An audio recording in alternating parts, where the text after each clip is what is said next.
¿Les parece? Ya nos animamos un poquito, a pesar de que tenemos que estar un pelín más en cuarentena para salvar vidas. Y ahí empezamos. Bueno, Lucía, me decías que te tengo que explicar el cuadro anterior, pero yo pensé que había quedado más o menos arreglado. Tengo la idea, porque no lo revisé, estuve intentando hacer lo de las videoconferencias que no lo vieron, de hacerlo por Zoom, que me decía cómo hacen ellos en sus clases de inglés, perdón, de que les había subido, perdón, ay, hasta conjugo mal, Dios mío. Aquí, de que habíamos mirado esto, no, este. Ahora vuelvo de nuevo al chat.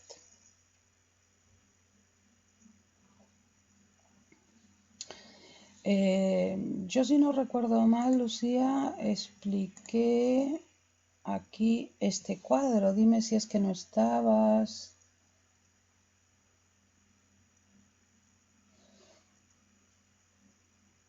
Este de aquí, de Giro Copernicano.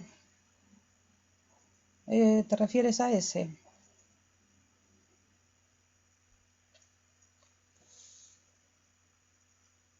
El otro cuadro. A ver.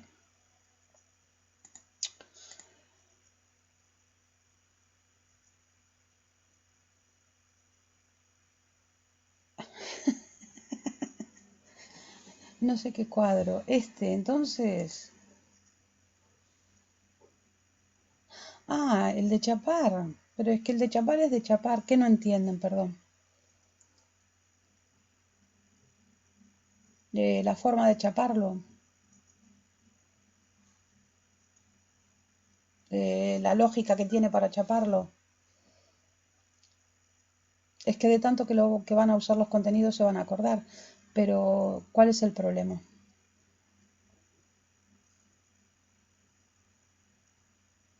O de trascendental e empírico. Ah, ya. Porque. Ah, sí, ya entiendo. Aparece lo de estética trascendental, es eso lo que quieres decir. ¿Por qué aparece empírico? Estoy buscando donde dice empírico.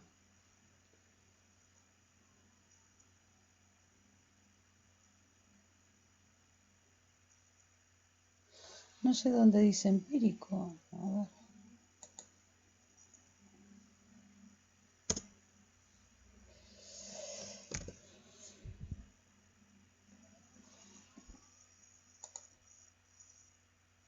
Abajo de mi último cuadro. A ver. No giro copernicano. Ah, sí, era el último entonces. Vale. ¿Por qué tiene que haber una unidad entre razón y experiencia? Bueno, aquí lo que tenemos es precisamente el camino intermedio de la revolución copernicana kantiana, ¿vale?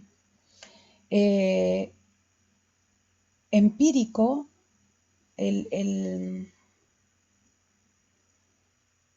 digamos, la parte de la experiencia empírica quiere decir, viene a ser lo mismo, ¿vale? Estoy aquí y estoy aquí, viene a ser lo mismo, ¿eh? Experiencia empírica, ya lo ves ahí, es parte de la experiencia particular y contingente. La experiencia particular, concreta, el día hoy más que grisáceo, el cielo está nublado, eso es una experiencia particular. Y fíjate, es contingente, podría ser o no ser. El último día que les di clase estaba grisáceo, el día anterior estaba azul el cielo, o sea que es contingente, puede ser o no ser. ¿eh? Es lo que nos da la realidad. Y la ciencia lo que busca es darnos la realidad. El problema es que si nosotros tenemos solo lo empírico, que eso era lo que decía David Hume que teníamos, solo lo empírico, ¿vale? Porque acordaros, estaba lo que él decía que manejábamos eran relaciones de ideas o, en nuestra mente, ¿no? Relaciones de ideas o cuestiones de hecho.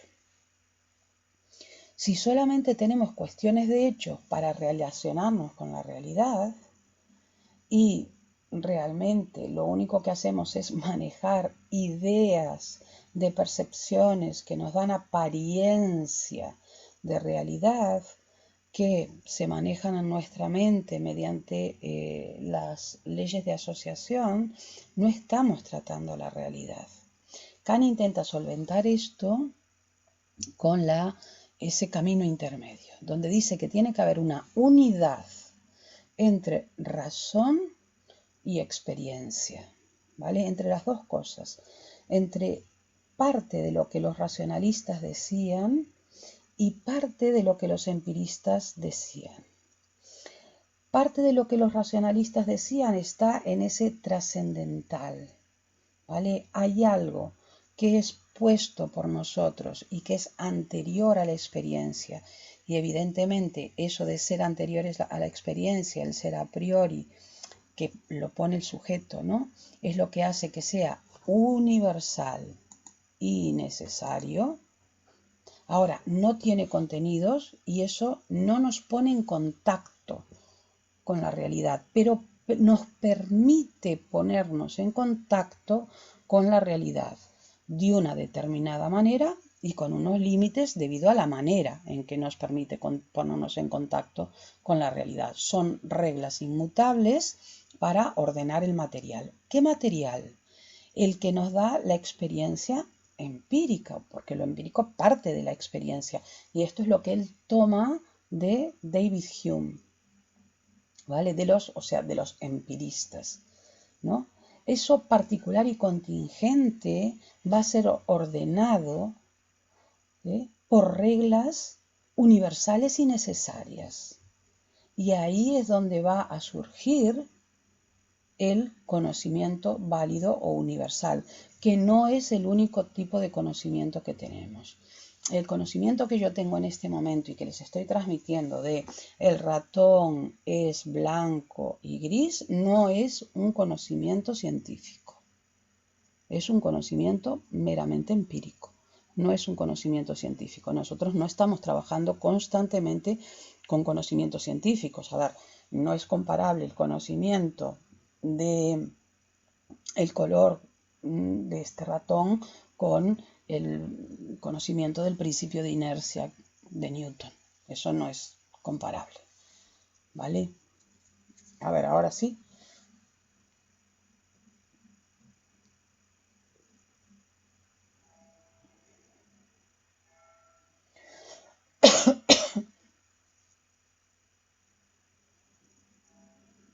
Vale. De cualquier manera tienes que repensarlo, ¿eh? Tienes que volver tú sobre eso. Es un consejo que, a ver, es personal.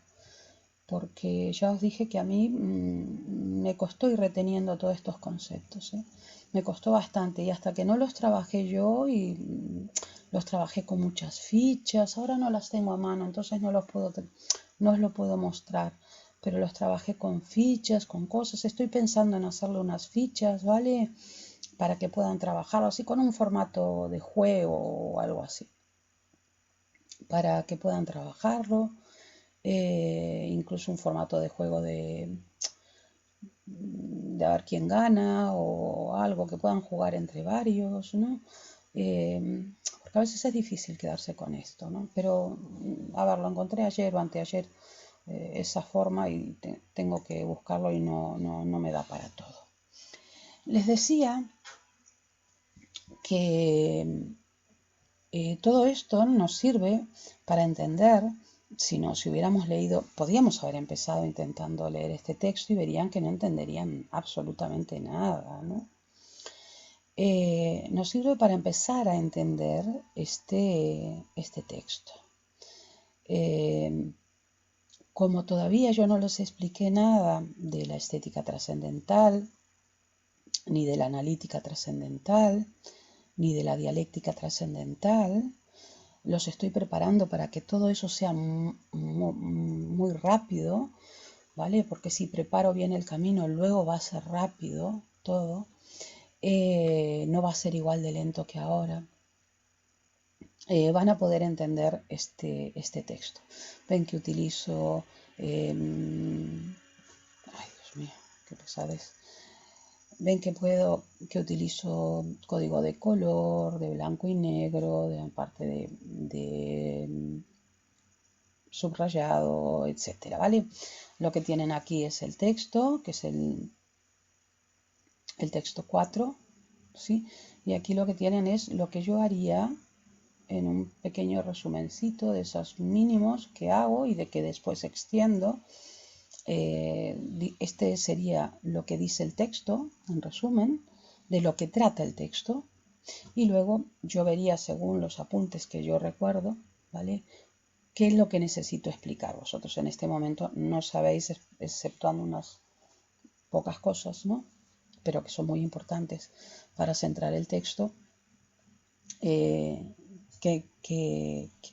se necesita para explicar.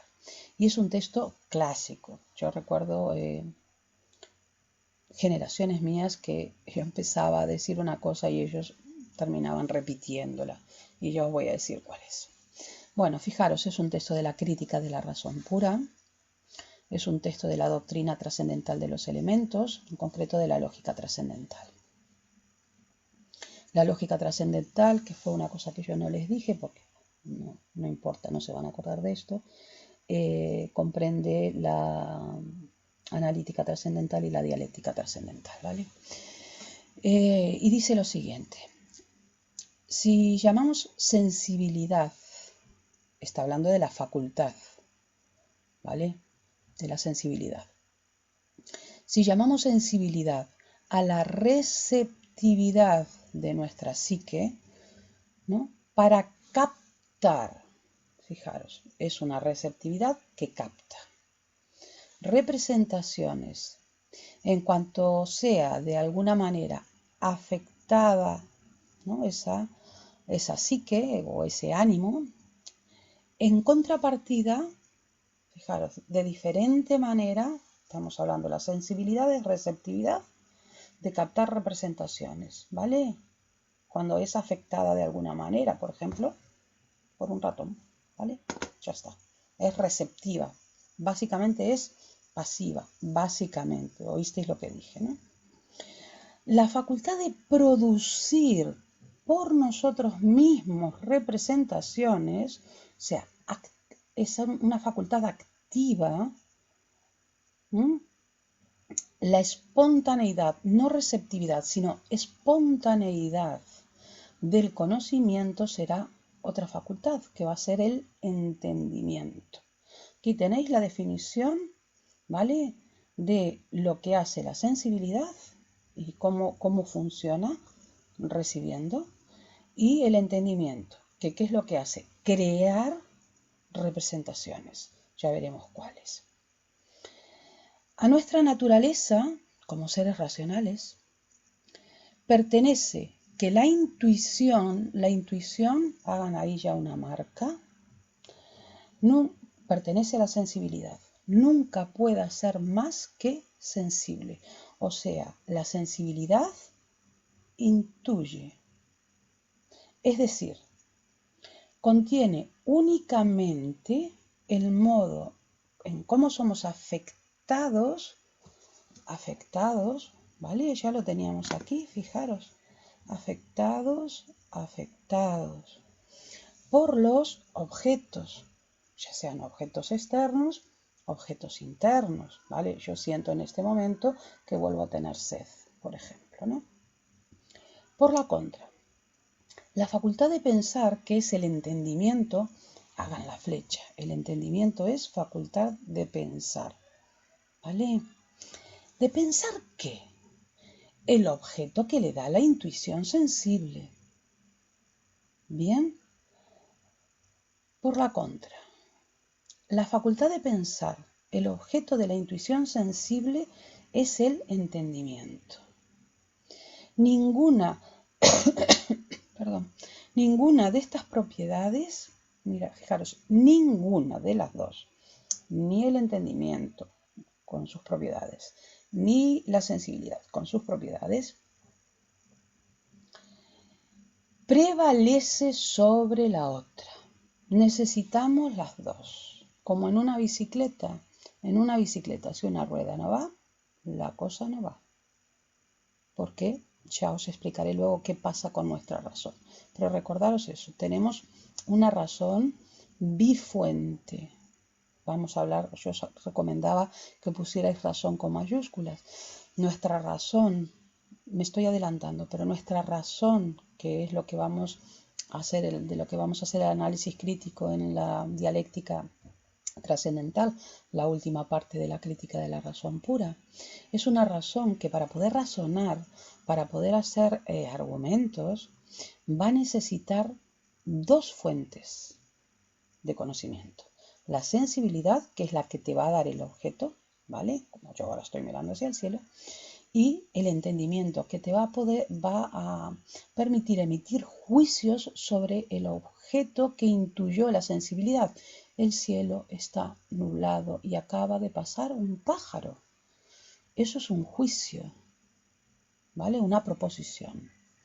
Entonces, esto es lo que se aprendían de memoria, de tanto que yo lo repetía, ¿vale? Porque es fundamental que lo entiendan. Sin sensibilidad, ningún objeto nos sería dado. Este es el gran problema que tienen los racionalistas, que creen que solo con la razón podemos tener objetos de conocimiento. Sin sensibilidad, ningún objeto nos sería dado. Y sin entendimiento, ninguno podría ser pensado. Este problema lo tienen a medias los empiristas. Entonces, pensamientos sin contenido son vacíos. Intuiciones sin conceptos son ciegas. O sea, pensamientos. Los pensamientos, ¿quién nos los da? El entendimiento. La razón nos da razonamientos. Acordaros, esto es pura lógica. Pensamientos sin contenido son formas nada más, son representaciones vacías, son vacíos. Intuiciones sin conceptos son ciegas. Volvemos entonces. Sin sensibilidad, ningún objeto nos sería dado. Y sin entendimiento, ninguno podría ser pensado. Pensamientos sin contenido son vacíos. Intuiciones sin conceptos son ciegas. Por eso, tan necesario es hacer sus conceptos sensibles, es decir, agregarle su objeto en la intuición, como hacer comprensibles sus intuiciones, es decir, someterlas a conceptos. ¿Vale? Eso que hablábamos del giro copernicano, necesitamos el entendimiento, la razón, que va a necesitar las dos cosas, ¿vale? El entendimiento y la sensibilidad. Las dos facultades o capacidades no pueden tampoco permutar sus funciones. Es como si nosotros tuviéramos, dos facultades únicamente de conocimiento, imaginaros. Voy a facultades empíricas, la vista y el oído. El oído no puede ver y la vista no puede oír. Punto. Necesitamos las dos. No se pueden intercambiar. Esta hace una cosa y esta hace otra. Imaginemos lo siguiente, que la vista procesara lo que viene del oído. Si del oído no entra nada, aquí no hay nada que procesar. Lo único que hay es ilusión, bobadas, tonterías, ¿vale? Y si entra por aquí información, pero aquí no se procesa, tampoco hay nada, porque no hay nada procesado, hay material bruto. ¿Vale? Entonces, las dos facultades o capacidades no pueden tampoco permutar sus funciones. Permutar sabéis que es cambiar, ¿no? El entendimiento no puede intuir nada y los sentidos no pueden pensar nada. Esto yo creo que está claro, ¿no? El entendimiento no nos puede dar el objeto, eso es intuir. Por eso este es el ataque frontal al dogmatismo racionalista, ¿no? El entendimiento no me puede dar a Dios, ¿vale? No puede, por ejemplo, darme a Dios, acordaros, ¿no? Ese Dios garante de verdad que sacábamos a través de unos argumentos, que sacábamos de dónde, de la idea de perfección, etcétera, ¿no? El entendimiento, lo que tenéis en azul es eso que durante generaciones se han aprendido de memoria porque es básico para entender qué pasa, ¿no? El entendimiento no puede intuir nada y los sentidos no pueden pensar nada. Únicamente en su reunión puede originarse el conocimiento. No por eso, no obstante, podemos mezclar su participación. Son dos cosas diferentes. Sino que hay serios motivos para separarlos cuidadosamente y distinguirlos entre sí. Por eso distinguimos la ciencia de las reglas de la sensibilidad en general, es decir, de la sensibilidad, aístesis se dice en griego, estética, y por eso vamos a estudiar la estética trascendental, en primer lugar, porque es la que nos da el objeto, de la ciencia de las reglas del entendimiento en general, es decir, la lógica, que luego ya veremos se va a extender también esa lógica a la dialéctica trascendental. Bueno, primero, ¿entendieron el texto? Vieron que me tomé mi tiempo para leerlo. Esto es normal, ¿eh? Tomarse este tiempo. Yo me tomaría este tiempo después de haberlo leído cientos de veces porque es un texto fundante. Sí, es es lo que tiene Kant, que es muy denso. Tienes que ir sacándole las consecuencias de lo que quiere decir. Él no te lo facilita, ¿eh? Tienes que pensarlo tú. Por eso les decía que es conveniente que tomen notas, hagan fichas. Yo hice muchísimas fichas, no las tengo aquí, no me acuerdo dónde las tengo, pero las vive Dios que las tengo a buen resguardo. Quiero decir, no me acuerdo en este momento dónde las tengo en la biblioteca, porque en la biblioteca tengo además como cajoneras, ¿no? Y es un buen tocho así de fichas donde precisamente defino entendimiento, defino sensibilidad, defino a priori, a posteriori, etcétera, en Kant, intuición, no sabéis, en todo, porque, porque me ayudaba, quiero decir, ¿no? Me ayudaba a escribirlo, me ayudaba ir repasándolo, porque es denso, Kant es denso, es muy interesante, muy interesante.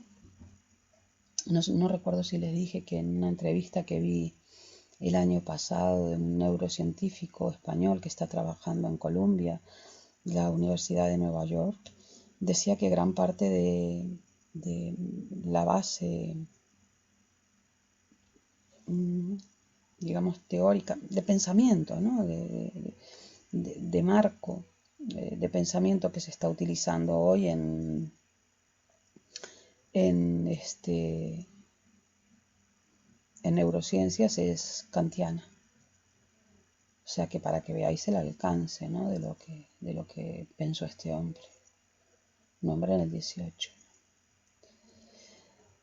Alba, no entendiste muy bien el último punto del resumen. ¿De qué resumen?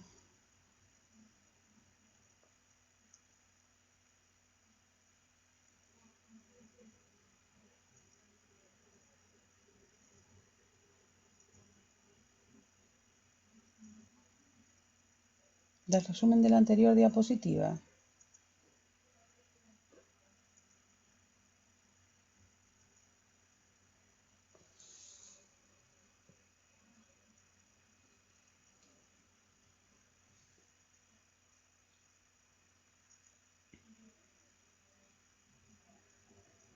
Como tengo sed, mientras Alba me contesta voy a beber un poquito de agua.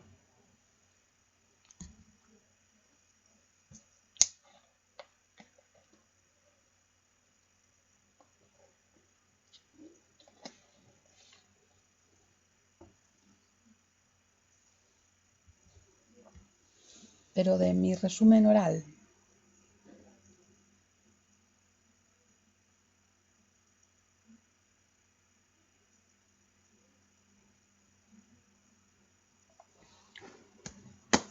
Ay, otra vez el ratón. Por Dios, si ya le cambié las pilas de esto. Porque esto, yo lo que hice fue un resumen de lo que decía el texto.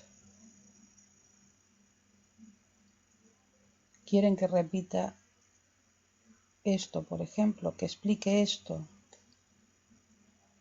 Ah, esto todavía no lo expliqué. Ahora voy con ello, ¿eh? Yo les decía si habían entendido esto. Ahora explico esto de aquí. ¿Por qué yo pongo como puntos más importantes estos? ¿Por qué?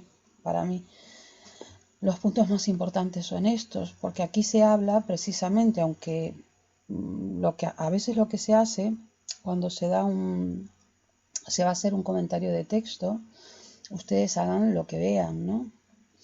Pero lo que se hace es dar la vuelta al texto. Realmente este texto de lo que está hablando es de por qué se va a dividir la crítica de la razón pura en estética y en lógica, ¿no?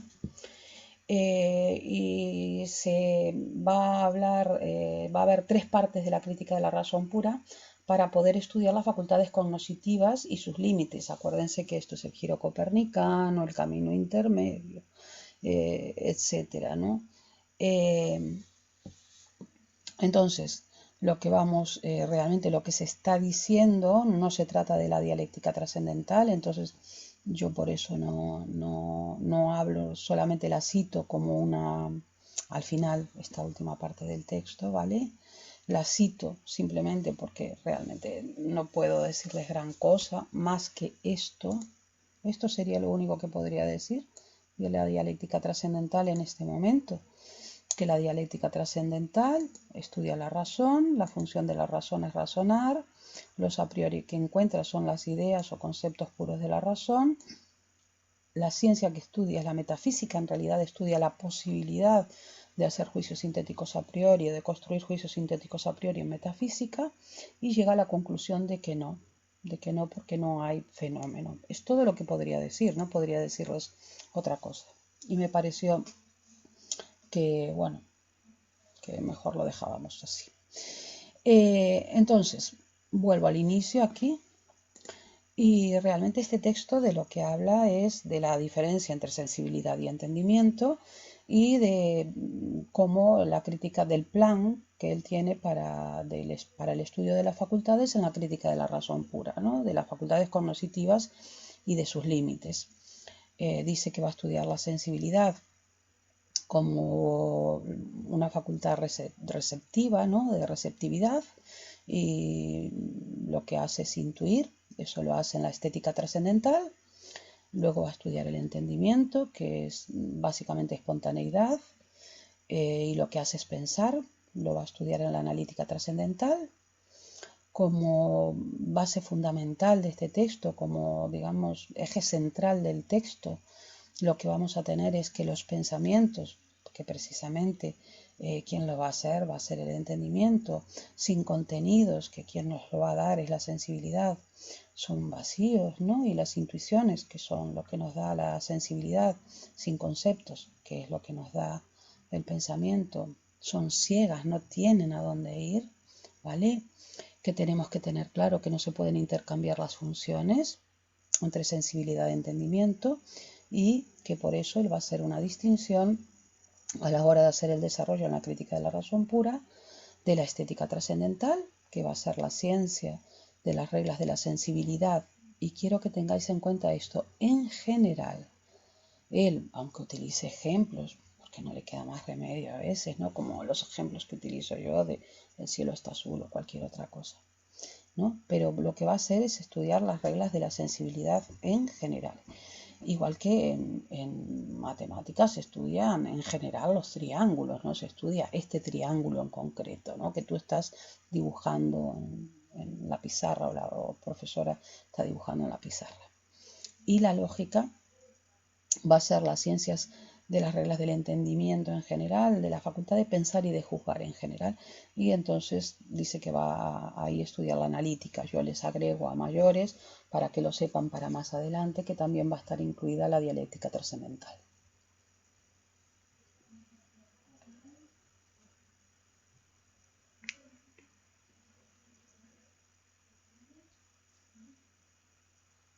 Ahora sí.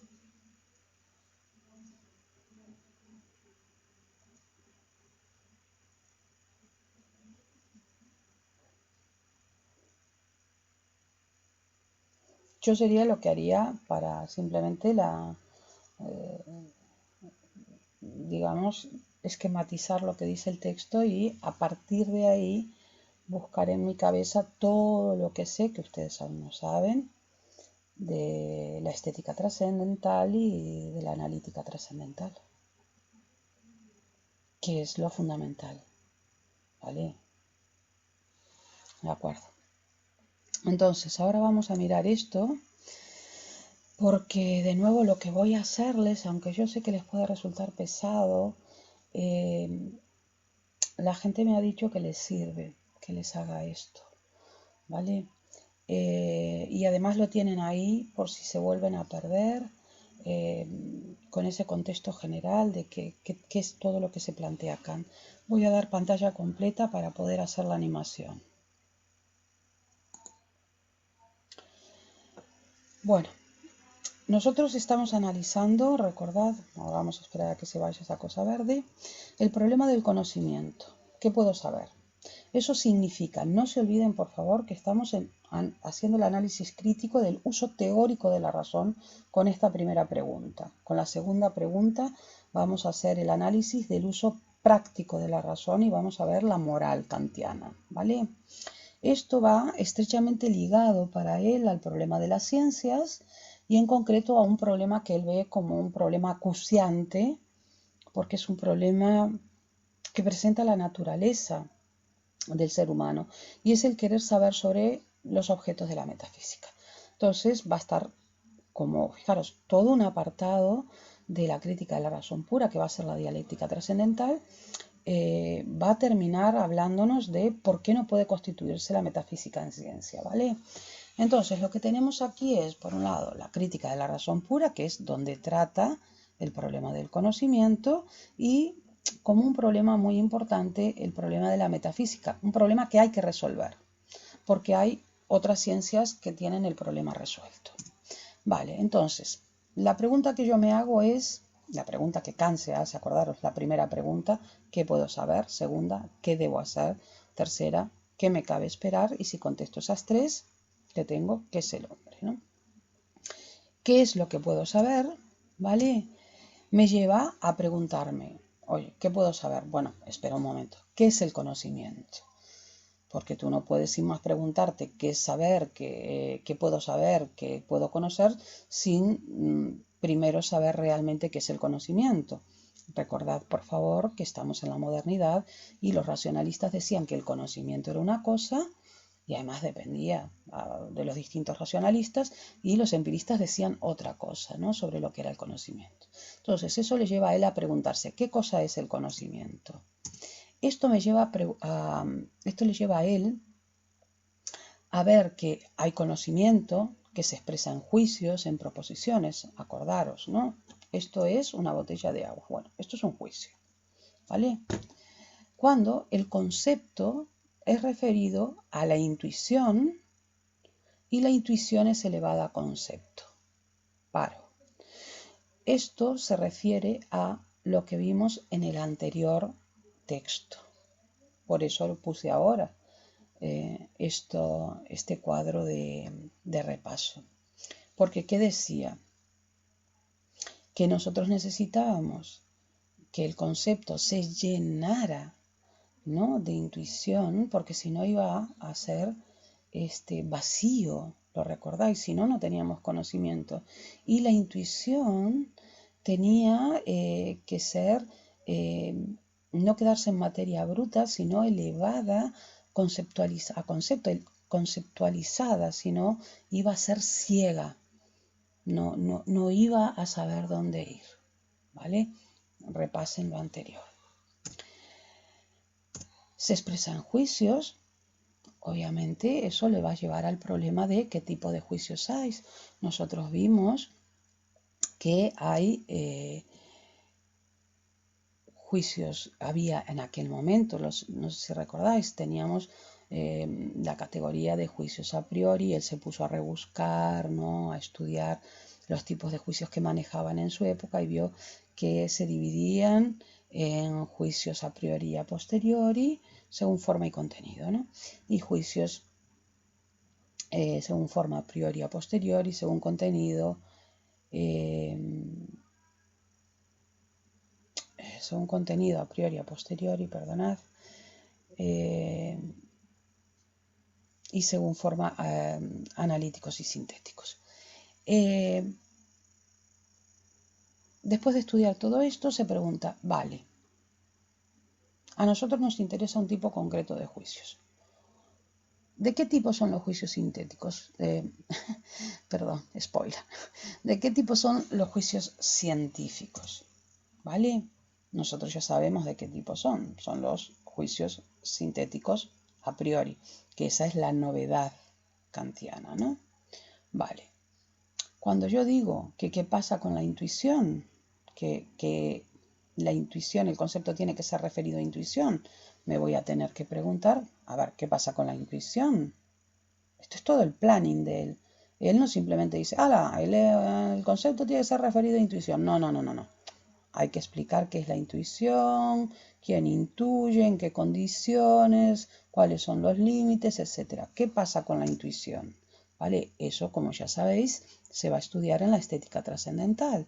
Te dice, bueno, a ver, eso tiene que ser elevado a concepto. Bueno, ¿quién te da los conceptos? ¿Cuáles son los límites? ¿Cuáles son las condiciones de uso? Etcétera. ¿Vale? Eso te lleva a preguntar qué pasa con el concepto, qué es un concepto, qué pasa con los conceptos, cuáles son a priori, a posteriori, etcétera, y eso se va a estudiar en la analítica trascendental. ¿Qué pasa con la intuición? Lo que os decía, se estudia en la estética trascendental, donde se estudia la facultad de la sensibilidad. ¿Qué pasa con el concepto? Ahí lo tenéis, esa es la primera parte de la crítica de la razón pura. ¿Qué pasa con el concepto? Se estudia en la analítica trascendental, donde se hace un análisis crítico del entendimiento, ¿vale? Y es la segunda parte de la crítica de la razón pura. Por otra parte, tenemos la tercera parte de la crítica de la razón pura, que es la dialéctica trascendental, donde se estudia la razón. La razón con lo que trabaja es con los juicios que produce el entendimiento. Tercera parte, y es precisamente la que se ocupa del problema de la metafísica. ¿De qué problema? De si se pueden formular juicios científicos en metafísica, ¿vale? Por lo tanto, la pregunta del problema del conocimiento, ¿qué puedo saber? ¿Qué puedo conocer? ¿Vale? Me lleva a la pregunta, ¿qué es el conocimiento? Y la cual me lleva a la pregunta, fijaros cómo él, ¿os acordáis que yo os decía que él quería hacer algo desde principios, algo fundante? No puede, él quiere arreglar la casa, no puede quedarse en el techo, ¿vale? Tiene que ir hasta abajo de todo y decidir esto de una vez por todas. ¿Qué puedo conocer? Me lleva a ¿qué es el conocimiento? ¿Qué es el conocimiento? Me lleva a cuáles son los juicios característicos del conocimiento científico, que son los juicios sintéticos a priori.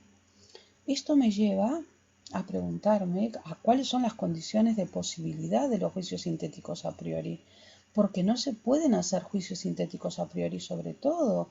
Esto no es un juicio sintético a priori, esto es una botella de agua, no es un juicio científico, no es un juicio sintético a priori, porque no cumple las condiciones de posibilidad. Un juicio científico es un juicio universal y necesario, y decir botella no significa decir botella de agua. Por lo tanto, no es necesario, ¿no? Ni es universal decir botella. Cuando yo digo botella, digo necesariamente porque se me ha dado además en la experiencia que ese concepto se ha llenado de la intuición bajo determinadas condiciones, ya lo veréis cuáles son, botella igual a agua. Punto. No, no es. ¿Cómo son posibles los juicios sintéticos a priori? Y eso me lleva a la última pregunta, porque sí son posibles los juicios sintéticos a priori en matemáticas, las matemáticas están constituidas como ciencia, y sí son posibles los juicios sintéticos a priori en física. Principio el otro día que poníamos de inercia es un juicio sintético a priori, ¿vale? La pregunta ahora ¿es posible formular juicios sintéticos a priori en metafísica? Y nosotros conocemos la respuesta que nos da en la crítica de la razón pura, en la dialéctica trascendental, y es no.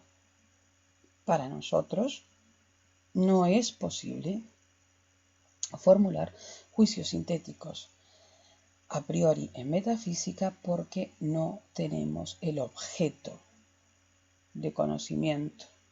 Y el objeto de conocimiento, alma, mundo y Dios, es lo que en Kant se va a llamar tener el fenómeno. ¿Vale? Por lo tanto, en la dialéctica trascendental, donde se hace un análisis crítico de la razón, es donde se va a resolver el problema de la metafísica. ¿Vale?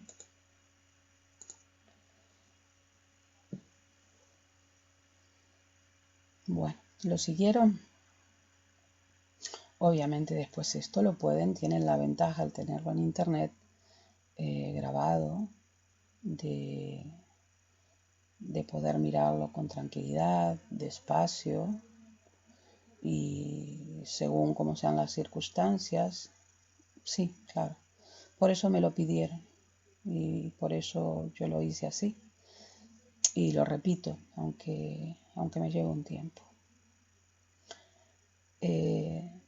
Cuando volvamos y según lo que nos den, las instrucciones que nos den, por supuesto, si tenemos que volver para atrás, todo va a ser rapidísimo.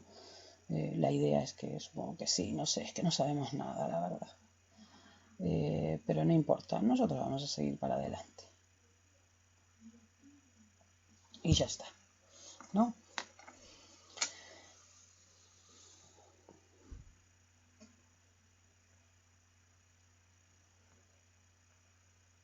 Bueno, ven que si ustedes conocen lo que yo les decía, si ustedes conocen, tienen como la estantería con las baldas, van a ser, a pesar de que Dios todavía no empezó con la estética, bueno, eso va a ser técnico, ¿vale?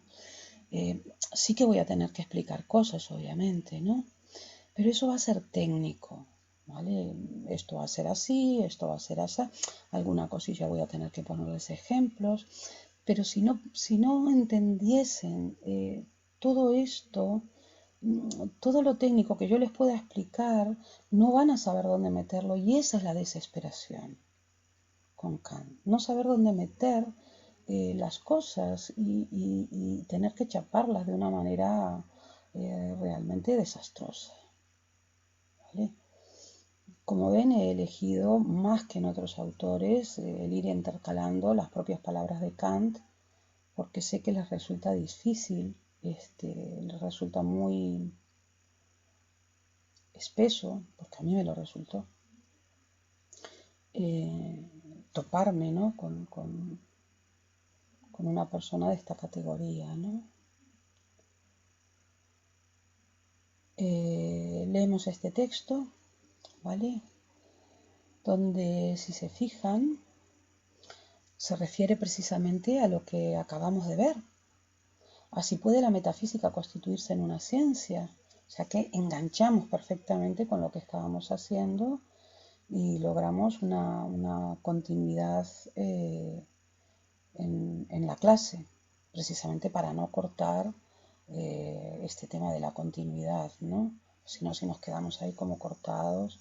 Ya saben que cuando yo digo, no, mejor cortamos, dejamos para otro día, en este caso digo que no, que no llevamos demasiado tiempo porque tardamos mucho en conectarnos, a pesar de que Khan es muy intenso, pero creo que este texto lo hay que leer ahora, ¿vale?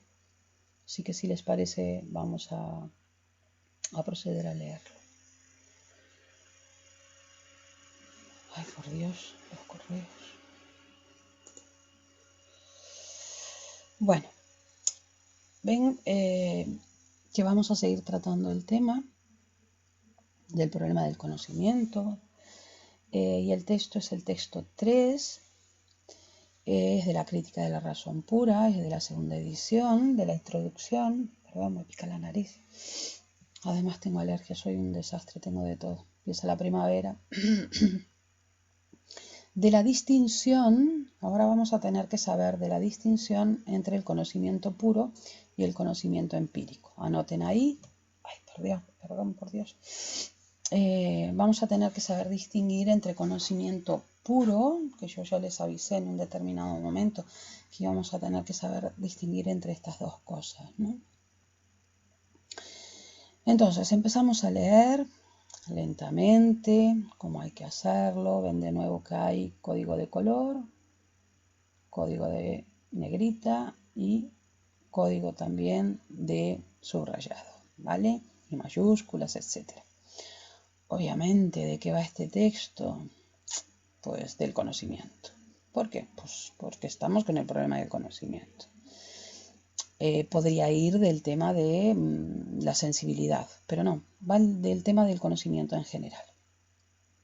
Y en concreto va del tema de cómo comienza el conocimiento. Quiero que se fijen en la palabra comienza, porque es clave. Es clave. ¿Vale? Por favor. No va a decir Kant que todo el conocimiento consiste en la experiencia, sino que comienza por la experiencia, con la experiencia. Empieza a leer. De que nuestro conocimiento comienza con la experiencia, de eso no hay duda.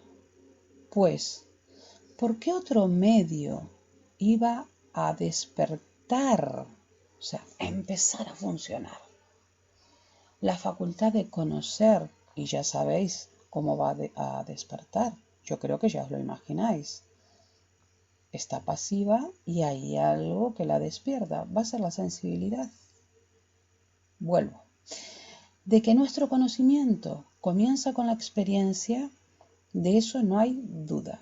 Pues, ¿por qué otro medio iba a despertar la facultad de conocer para su ejercicio, como fuese por los objetos que tocan nuestros sentidos, que por un lado, los sentidos, que es sensibilidad, ¿vale? ¿Y dónde se va a estudiar? En la estética trascendental. Que por un lado provocan por sí mismos representaciones, los objetos, y por otra, o sea, hacen dos cosas los objetos. Provocan representaciones a nuestra facultad, que va a ser fundamentalmente pasiva, ¿no? Y por otra, ponen en movimiento nuestra actividad intelectiva. ¿Para qué? Para comparar precisamente esas intuiciones, esas representaciones intuitivas, acordaros que nos da la sensibilidad. Lo que hace nuestra actividad intelectiva, que es el entendimiento, es comparar esas intuiciones que nos da la sensibilidad, ligarlas, separarlas, transformando de esta manera la materia bruta, que ya me refería antes como materia bruta a esto, fue a propósito de las impresiones sensibles o de las intuiciones sensibles, en conocimiento, fijaros, materia bruta, lo que nos puede proporcionar la sensibilidad es materia bruta de impresiones sensibles, no conocimiento. Por ahí comienza la experiencia y por la experiencia comienza el conocimiento, pero no todo él es conocimiento, o sea, no todo el conocimiento, perdón, es experiencia. Entonces, transformando de esta manera la materia bruta de las impresiones sensibles en conocimiento de los objetos que llamamos experiencia. No hay, pues, en el orden del tiempo, esto va contra los racionalistas y contra su innatismo, no hay, pues, en el orden del tiempo ningún conocimiento que preceda en nosotros a la experiencia. Nosotros no tenemos conocimientos con contenidos, quiero decir, innatos. Como podría decir, por ejemplo, un Platón, como podría decir un Descartes, que decía que teníamos el conocimiento de la perfección, por ejemplo. ¿Vale? Más aún, si estaría de acuerdo en eso, ¿con quién? Con Hume, ¿no? ¿De acuerdo? No tenemos ningún conocimiento, ningún contenido. Sería como una especie de aquella tabula rasa, ¿no? De Aristóteles, ¿vale? Más aún, cuando todo nuestro conocimiento empiece con la experiencia, no por eso todo él procede exactamente de la experiencia. Hago un pequeño inciso aquí. Cuando hablábamos del giro copernicano y todo eso, yo les decía que hay en el conocimiento lo dado, lo que viene de afuera, que va a venir de la experiencia, ¿vale? Y va a venir, ¿dónde? Despertado precisamente por la intuición sensible, ¿no? Pero hay algo que ponemos nosotros. Nosotros no ponemos conocimientos, ¿sí? Ponemos los a priori que permiten que podamos intuir y pensar lo que intuimos y razonar sobre lo que pensamos. Pero esos no son conocimientos, son reglas, son maneras de conocer. Bien, no son contenidos, son formas, ¿vale? Solo formas. Entonces, vuelvo. Era en más aún. Más aún, cuando estoy aquí, perdón, ahora el ratón, más aún, cuando todo, o aunque, ¿no? Cuando todo nuestro conocimiento empiece con la experiencia, no por eso todo él procede exactamente de la experiencia. Esto es otra frase para sabérsela de memoria. Aunque todo nuestro conocimiento empiece con la experiencia, no por eso todo el conocimiento o nuestro conocimiento procede exactamente de la experiencia. Pues bien, podría ser que incluso nuestro conocimiento empírico es el conocimiento estrictamente sensible, como el del ratón, ¿de acuerdo?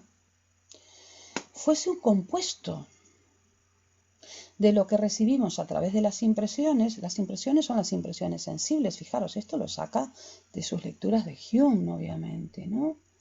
Y de lo que nuestra propia facultad cognoscitiva, apenas estimuladas por las impresiones sensibles, o sea, básicamente está hablando aquí de la sensibilidad, produce por sí misma, básicamente está hablando aquí del entendimiento, añadido que nosotros no podremos distinguir, aunque existe ese añadido, como luego todo se junta, se da al mismo tiempo, nosotros no podemos distinguir de aquella materia prima, la materia prima nos la daría la sensibilidad, la intuición sensible, antes de que un larguísimo, diría yo, ejercicio como el que está haciendo él, largo, difícil, muy reflexivo, muy crítico, llame nuestra atención sobre eso y nos haga hábiles para llevar a cabo a nivel intelectual, obviamente, nada más, ¿no? Su separación.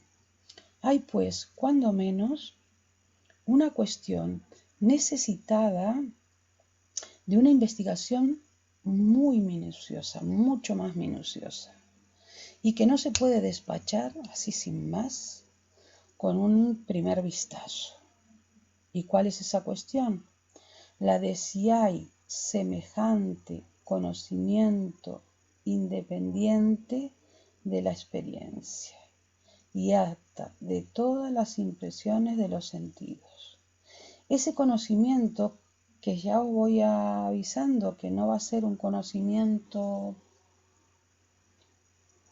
con contenido, ¿vale? Ese conocimiento se llama a priori y se distingue de los empíricos. No va a tener contenido en el mismo sentido que los empíricos, estoy diciendo, ¿no? Los cuales tienen sus fuentes a posteriori. En ese sentido, no van a tener contenidos a posteriori, es decir, en la experiencia.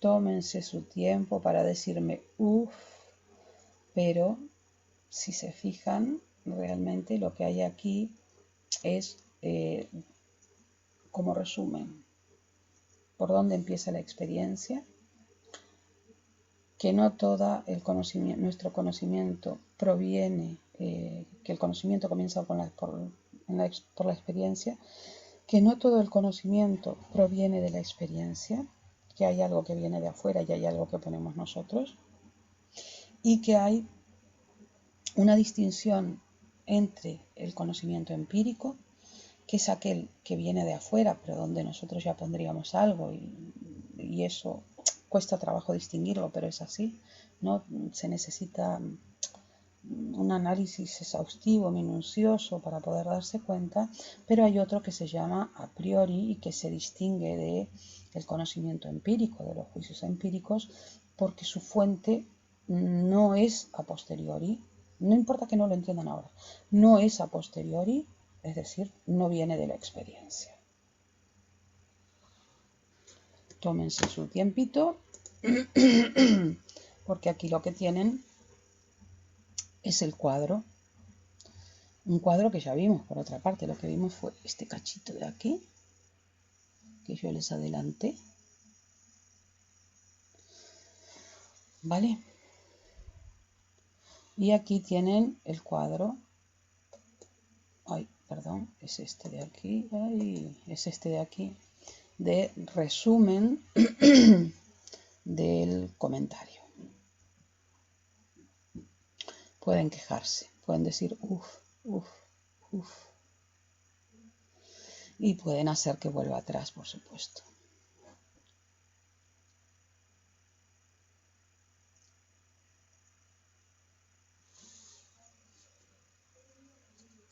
Como ven, a partir de aquí sí que voy a empezar a explicarles ya la estética, la analítica y la dialéctica. Ya ahora ya están preparadas y preparados, lo cual no quiere decir que lo vayamos a hacer hoy, ¿eh? Pues sí. El tema de que lo de eso de los conocimientos a priori, eso sí que no lo van a entender hasta que explique la estética, la analítica y la dialéctica. Lo único que tienen que entender es en este momento, esperar que no sé ni dónde estoy. Lo único que tienen que entender en este momento es que nuestro conocimiento, y en eso está de acuerdo con yo sería lo que marcaría, en eso está de acuerdo con los empiristas y en desacuerdo con los racionalistas, de ahí el camino intermedio, con la experiencia. ¿Qué es eso de transformar la materia bruta? La materia bruta es la materia bruta que te proporcionan los sentidos. Realmente tú que estás en psicología, Lucía, recuerda en psicología cómo vimos que realmente nosotros lo que percibimos es un caos de sensaciones, ¿no? Con la Gestalt lo tenemos muy claro, con la teoría de la Gestalt. Nosotros percibimos un caos absoluto de sensaciones y que realmente la Gestalt es una heredera de Kant. Realmente lo que hacemos es, nosotros lo que aportamos es una forma de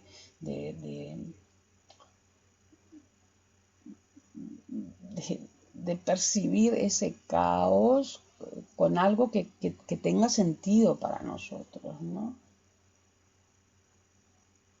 Ay, es cierto, Lucía, perdón.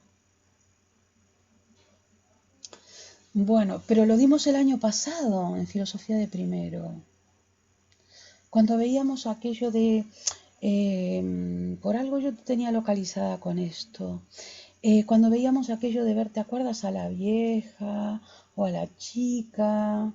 Cuando veíamos aquello de por ejemplo, la ordenación de distintas cosas, que si veíamos muy juntos unos círculos así en fila, veíamos filas y no columnas, cuando completábamos figuras que no estaban completadas. Exacto. Nosotros realmente vemos un caos perdón, nuestros sentidos captan un caos de sensaciones y luego le damos forma. De hecho, por ejemplo, hay casos donde que yo he leído, he comentado en sí, y alguno creo que hasta ni lo he comentado siquiera, no lo recuerdo bien, de una persona que creo que lo había leído en Ramachandran o en Sachs, de una persona que creo que era ciega de nacimiento o muy poquito después de, siendo muy pequeñita, perdió la vista y le ayudaron de alguna manera, no recuerdo cómo fue, le ayudaron a recuperar la vista. Creo que no total, pero le ayudaron a recuperar una buena visión, ¿no? Dentro de lo que cabe. Y finalmente no quiso, no recuerdo cuál fue, cómo terminó la cosa, si ella se tapó los ojos o pidió que le desconectaran el dispositivo, porque como ella no había aprendido a ver, para ella era un caos, todas las sensaciones que recibía, era un caos que no podía manejar, era un caos terrible que no podía manejar, no era capaz de darle forma, no era capaz de convertirlo en una experiencia realmente. Y la tenía, realmente terminó en una depresión. El otro día veía en una serie, no me acuerdo qué serie fue, da igual, una de estas series que veo yo, que le pasaba a una persona que le habían puesto un implante cloquear para poder oír por primera vez. Y bueno, era una serie de ficción, creo que era The Good Doctor, no sé, no me acuerdo. Y bueno, después de meses de probarlo, le ajustaron varias veces para que oyera menos, para que oyera de otra manera. No era capaz de superar su cabeza en la ficción, quiero decir, pero supongo que puede pasar tranquilamente en la realidad. No era capaz de superar la cantidad de ruido inmenso que había, no era capaz de estructurarlo, no era capaz de jerarquizarlo. Yo ahora mismo, mientras estoy con ustedes, estoy escuchando, por ejemplo, en este momento, conscientemente quiero decir, después inconscientemente, tengo que estar escuchando muchísimas más cosas. Estoy escuchando la lavadora que se está haciendo, estoy escuchando a mi hija más abajo y fijaros que yo no escucho muchísimas cosas, ¿no? Procesar todo eso jerárquicamente, darle una forma, eh, realmente es enloquecedor, ¿no? Si no lo sabes hacer. Sí, realmente es eso. Se ordenan las impresiones de una determinada manera gracias a conceptos. Los conceptos lo que hacen es lo que tienes aquí, déjame buscarlos. Se comparan, se ligan, se separan, ¿vale? Se categorizan. Nosotros vamos a ver que los a priori del entendimiento son las categorías y vamos a ver que hay tipos de categorías. Es eso, simplemente. Es como trabaja nuestro entendimiento, categorizando, porque si no es imposible trabajar con la materia bruta. No podríamos hacer nada con eso. Por eso decía yo que necesitábamos las dos ruedas de la bicicleta. Necesitamos una y necesitamos la otra, tanto para ir marcha atrás como para ir marcha adelante. Por eso decimos que no podemos cambiar lo que hacen las ruedas, no podemos cambiarlo, ¿no? Es imposible. Venga, más preguntas, que esto lo hace más entretenido, por lo menos para mí. Si no estoy aquí hablando sola como una loca aquí tomando mate. No sé cómo vamos a hacer los uruguayos, que el mate, sabéis que se toma comunitario. Lo que se hace es que una persona le ceba el mate a otra persona y luego se lo pasa con la misma bombilla. Obviamente eso se hace entre personas, amigos, amigas, etcétera, familiares.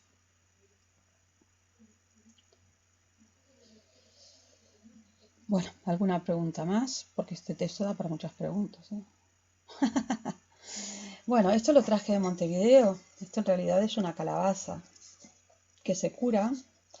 Luego hay que volverla a curar.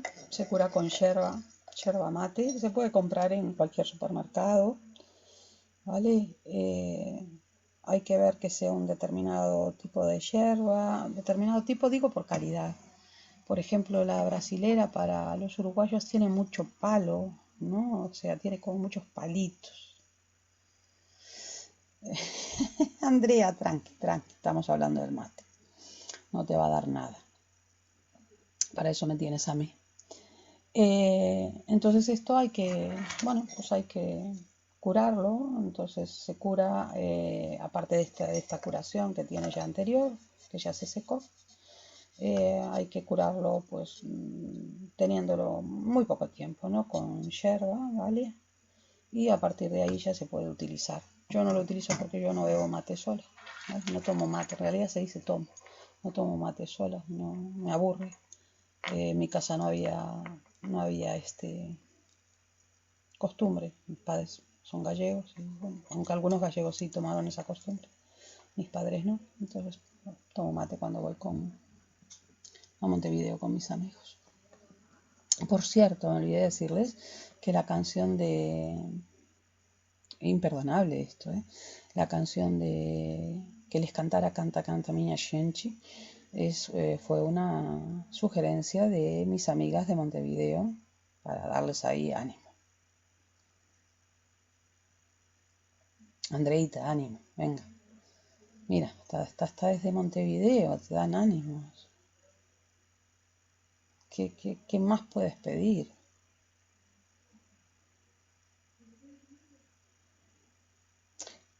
Tienes que tenerle paciencia, Can, y hay que leerlo varias veces. Despacito, escribiendo, ¿vale? Si les parece, ya para terminar, paso al pequeño cuadro, que es simplemente nada más. Lo otro ya es empezar a dar a Kant, ¿vale? Este es un cuadro, esto de aquí ya se los di, es simplemente el repaso de algo que les di, ya no tiene otra cosa. Aquí empieza la estética, aquí va la analítica, ¿vale? Este es el cuadro. Pues si lo intentas lo vas a lograr, porque si lo logré yo, lo vas a lograr tú. Y más con el nivel de ustedes, que es un nivel muy simple, ¿vale? No tiene problemas. Ya sé que a ustedes les parece que no es simple, pero yo os juro que es un nivel básico, no tienen que entrar en cosas ahí tremebundas. No, es un vistazo general de Kant. Les comento, ¿no? Este cuadrito así bien hechito, ya sabéis que yo trapalleo mucho con el papel y todo eso. porque me sirve, a mí me sirve muchísimo lo de escribir, sobre lo que sería un pequeñito esquema de lo que dice el texto, para a partir de ahí ver lo que necesito de lo que todavía no vimos, ¿no? De lo que ustedes llaman teoría, toda la teoría de dónde está sacada, pues precisamente de estos textos, ¿no? Para poder comentar el texto y contestar a la pregunta, que aquí solo puede haber una pregunta, que es la pregunta de, no sé, el formalismo crítico kantiano y los límites del conocimiento o algo así, ¿no? Una cosa así. No tiene importancia porque es siempre el mismo contenido, es el uso teórico de la razón. Bueno, si se fijan, yo lo que hice fue poner estos puntos, los que están en negrita, como puntos fundamentales, y a partir de ahí poner ¿no? Subpuntos, ¿no? Una jerarquización de cosas que tengo que tratar. Para mí, el texto trata básicamente, como les decía, del conocimiento, ¿vale? Y de que el conocimiento comienza con la experiencia, pero que no todo el conocimiento proviene de la experiencia, ¿vale? Para mí estos dos son los fundamentales. Mirad, los voy a... no tengo aquí como... Bueno, después cuando salga de aquí, porque les puse más grande esto para que lo pudieran ver, lo voy a... lo subrayo así, ya está, mira. Lo subrayo con el teclado, es control S. Y control S, ya está. Para mí estos dos puntos son los fundamentales. Nuestro conocimiento comienza con la experiencia, pero no todo el conocimiento procede de la experiencia. Para mí este es el punto central, con lo que hay que empezar a definir de qué trata el texto. Porque no os olvidéis que hay que empezar por ahí. Uno no puede divagar, ¿no? Aunque son 3 puntos para cada cosa, como es una unidad, y está bien que sea una unidad, hay que tratar el texto, por lo menos acuérdense, 4, 5 citas del texto tienen que ir, ¿vale?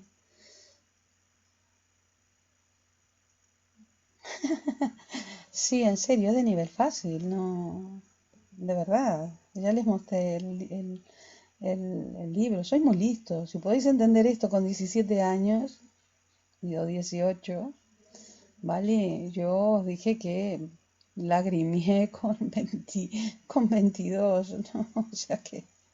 Y ya con un bagaje de 3 años de la carrera de filosofía, ¿no? O sea que no os preocupéis. Sí. Bueno, no me puedo reír. No hay que ser serio. Bueno, sí puedo, hombre, porque no me voy a poder reír. Si nos divertimos juntas y juntos. Bueno, a ver, para mí lo fundamental de este texto es que nuestro conocimiento comienza con la experiencia, pero no todo el conocimiento procede de ella, ¿no? Así de claro.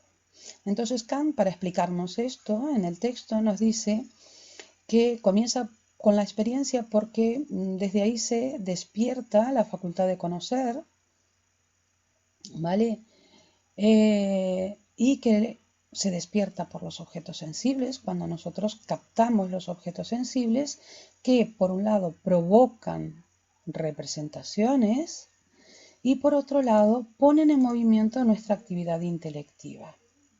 Esto nos hace hablar de la actividad intelectiva.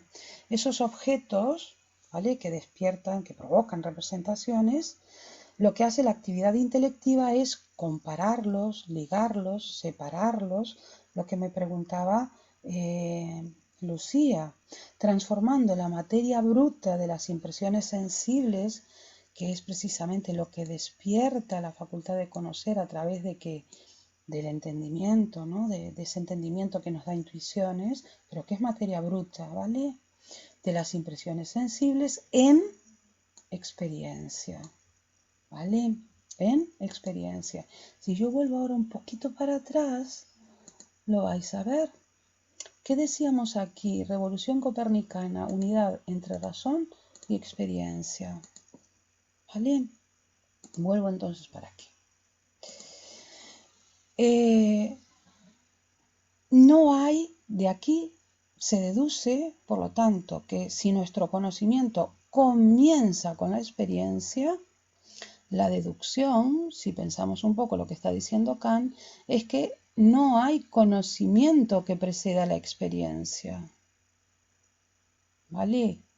Y se agrega lo que ya dijimos al principio, de que no todo conocimiento procede de la experiencia. Y que incluso, ahora que vamos a definir lo que es conocimiento empírico y conocimiento a priori, ¿vale? Conocimiento a posteriori, que es como conocimiento empírico y conocimiento a priori, ¿vale? El conocimiento empírico es un compuesto de lo que recibimos de las impresiones, que es un conocimiento a posteriori, y aquí lo tenemos, empírico, lo voy a poner en negrita, y un conocimiento a priori, ¿vale? Es un compuesto. Esto lo voy a mandar para aquí mejor. Ay, pero no puedo. Bueno, lo voy a mandar después porque no queda bien así. Porque parece que esto estuviera refiriéndose al compuesto de conocimiento empírico. Me acabo de dar cuenta ahora. Le puedo poner, es un compuesto. Y le voy a poner así. Bueno, caramba, perdón.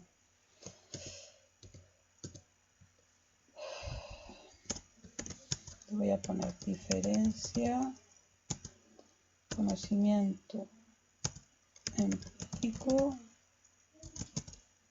a priori. Y ya está, así nos caben los dos, ¿vale? Que sí. Entonces, el conocimiento empírico es un compuesto, ¿vale? Es lo que recibimos de las impresiones. Las impresiones, ¿de dónde las recibimos? Acordaros, por la sensibilidad, ¿vale? Esto no lo dice el texto, pero os lo digo yo. Es un conocimiento a posteriori, acordaros cómo definíamos a posteriori, ¿no? El conocimiento empírico tiene, por lo tanto, como fuente la experiencia, por eso es a posteriori. ¿Vale? Lo que produce por sí misma nuestra facultad cognitiva es un conocimiento a priori, que va a ser, por lo tanto, en tanto como nosotros definimos ya antes a priori y a posteriori, independiente de la experiencia. Y ahí vais a tener que coger unas fichitas o algo, ¿vale? Como supongo que haréis, por ejemplo, con historia, para poder tener todo el vocabulario, ¿no? Y ir definiendo lo que es conocimiento empírico, conocimiento a priori, sensibilidad, bueno, este tipo de cosas. Conocimiento a priori, independiente de la experiencia, empírico, fuente, la experiencia.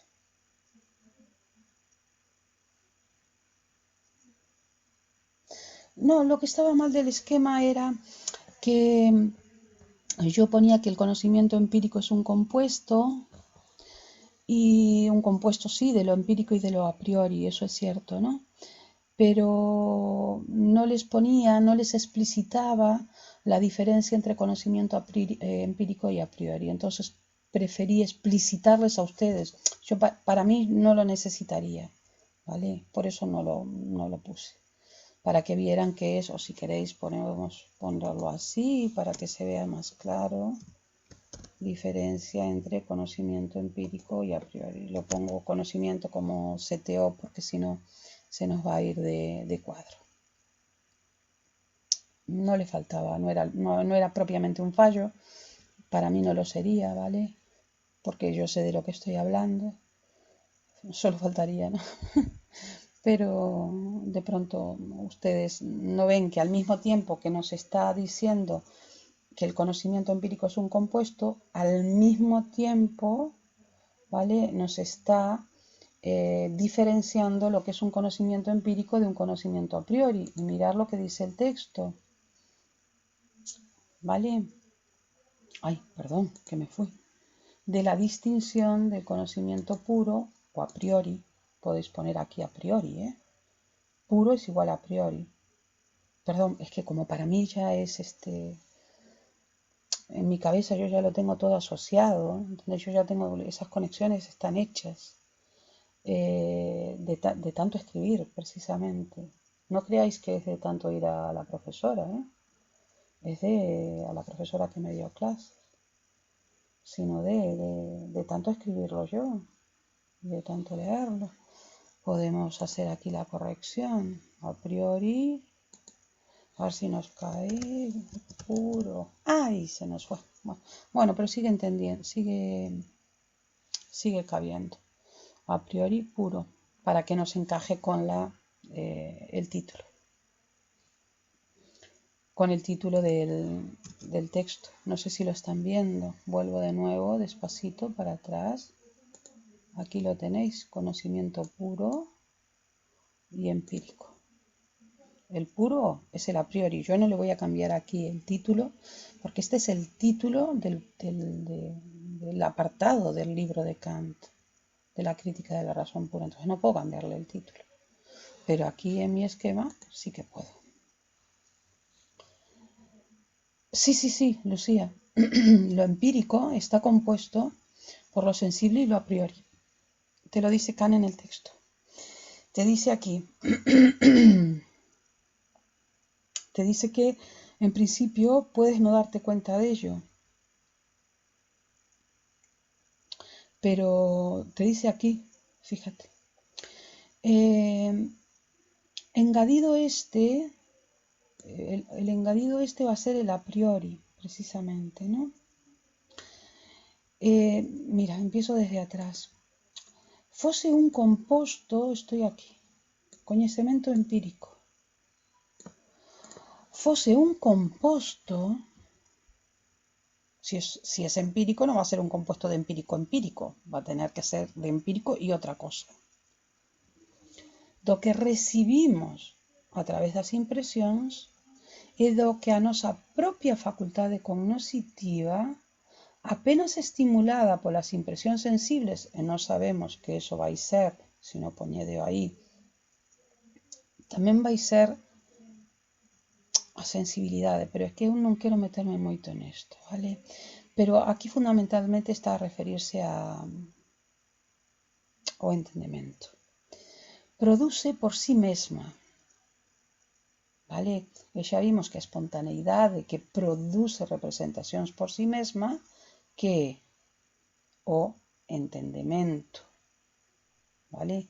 Eso xa o vimos, de acordo? Engadido que nós non poderemos distinguir daquela materia prima que nos daba quen? A sensibilidade, antes dun longo exercicio de que, perdón, un longo exercicio chame a nosa atención sobre iso e nos faga hábiles para levar a cabo a súa separación, o sea, separación a nivel de pensamiento, de reflexión, de análisis crítico. Lo empírico está compuesto por lo sensible y lo a priori. Y cuando está compuesto lo empírico por lo sensible y a priori, da lugar a la experiencia. ¿Vale? Porque ya es materia bruta, trabajada, digamos así. Yo no lo pondría así por escrito, ¿vale? Pero es materia bruta trabajada conceptualmente. Realmente cómo se pone es así. Ay, no sé por qué me sale esto aquí. No sé qué tal. Es esto.